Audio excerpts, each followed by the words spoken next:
The word we'll be learning in this video is kanden, which you will often hear in news reports, academic texts, business meetings, and casual conversations when people talk about connections or relevance.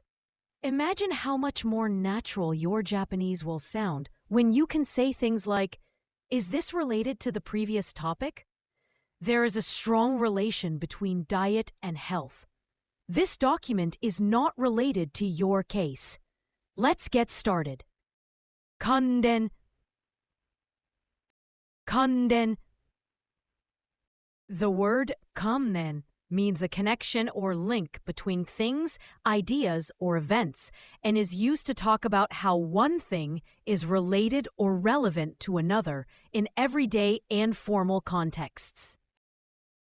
The first kanji means a barrier, gate, or a point of connection. Its on reading is kan, and its kun readings include seki and kakaru.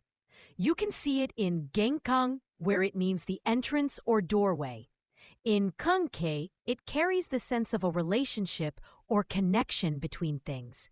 In zeikan, it again suggests a gate or checkpoint, the place where customs are controlled. The second kanji means to link, connect, or be in a series. Its on reading is ren, and its kun readings include tsuranaru and tsureru. In kunden, it expresses the idea of repeated practice that links skills together. In nensou, it shows how one idea leads to another, an associative chain. In rennaku, it means contacting or connecting people, the act of communication. This book is related to the class. この本は授業に関連しています。この本は授業に関連しています。There is a connection between these two events. この2つの出来事に関連性があります。この2つの出来事に関連性があります。This company is an affiliated company. この会社は関連会社です。この会社は関連会社です。Please look at the related information. 関連情報を見てください。